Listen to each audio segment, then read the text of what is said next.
जय श्री कृष्णा। आप सभी को विजया एकादशी की हार्दिक शुभकामनाएं। आइए सुनते हैं विजया एकादशी की व्रत कथा।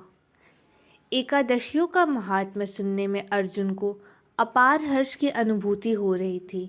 जया एकादशी की कथा का श्रवण रस पाने के बाद अर्जुन ने कहा, हे पुंडरीकाक्ष, फाल्गुन माह के कृष्ण पक्ष की एकादशी का क्या नाम है तथा उसके व्रत का क्या विधान है?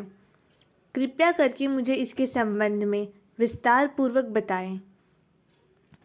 श्री कृष्ण ने कहा, हे अर्जुन, फाल्गुन माह के कृष्ण पक्ष की एकादशी का नाम विजया है।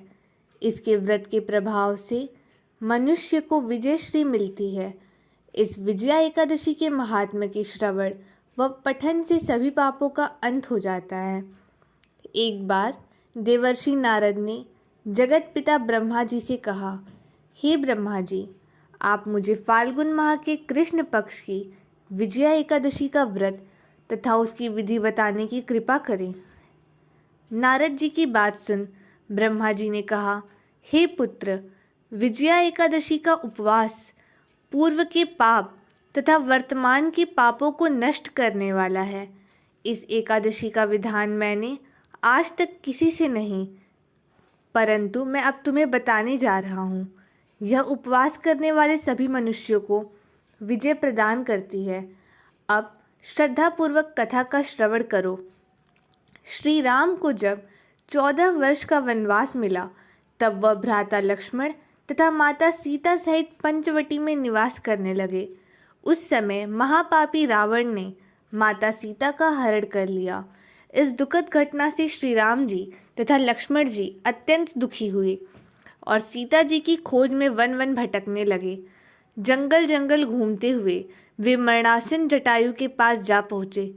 जटायु ने उन्हें माता सीता के हरण का पूरा वृत्तांत सुनाया और भगवान श्री राम जी के गोद में प्राण त्याग कर स्वर्ग की तरफ प्रस्थान किया।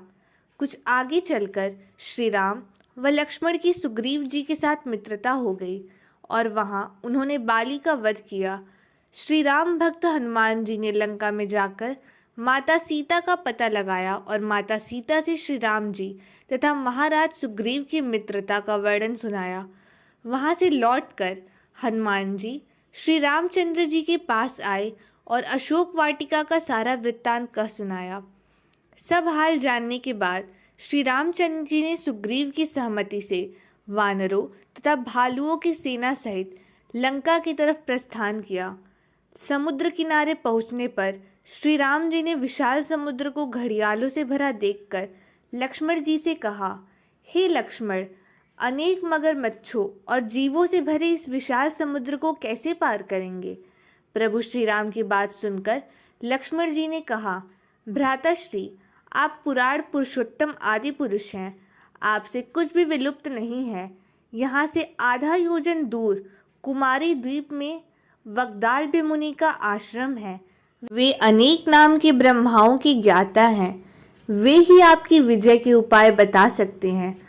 अपने छोटे भाई लक्ष्मण जी के वचनों को सुन श्री राम जी वग्दाल ऋषि के आश्रम में गए और उन्हें प्रणाम कर एक ओर बैठ गए। अपने आश्रम में श्री राम को आया देख महर्षि वग्दाल ने पूछा, हे श्री राम, आपने किस प्रयोजन से मेरी कुटिया को पवित्र किया है? कृपा कर अपना प्रयोजन कहें प्रभु। मुनि के मधुर वचनों को सुन श्री राम जी ने कहा, हे ऋषिवर, मैं सेना सहित यहाँ आया हूँ और राक्षस राज रावण को जीतने की इच्छा से लंका जा रहा हूँ। कृपा कर आप समुद्र को पार करने का कोई उपाय बताएं। आपके पास आने का मेरा यही प्रयोजन है। महर्षि वग्दाल ने कहा, हे राम, मैं आपको एक अति उत्तम व्रत बतलाता हूँ, जिसके करने से आपको विजयश्री अवश्य ही प्राप्त होगा।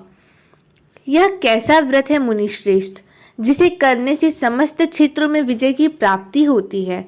जिज्ञासु हो श्री राम ने पूछा।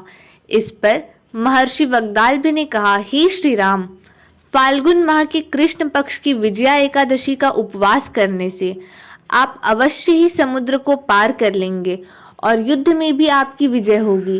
हे मर्यादा पुरुषोत्तम, इस उपवास के लिए दशमी के दिन स्वर्ण, चांदी, तांबे या मिट्टी का एक कलश बनाएं।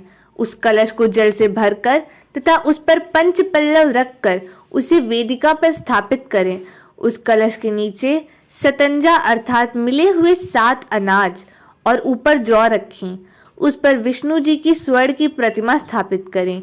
एकादशी के दिन स्नान आदि से निवृत्त होकर धूप, दीप, नैवेद्य, नारियल आदि से भगवान श्री हरि का पूजन करें। वह सारा दिन भक्तिपूर्वक कलश के सामने व्यतीत करें और रात को भी उसी तरह बैठे रहकर जागरण करें।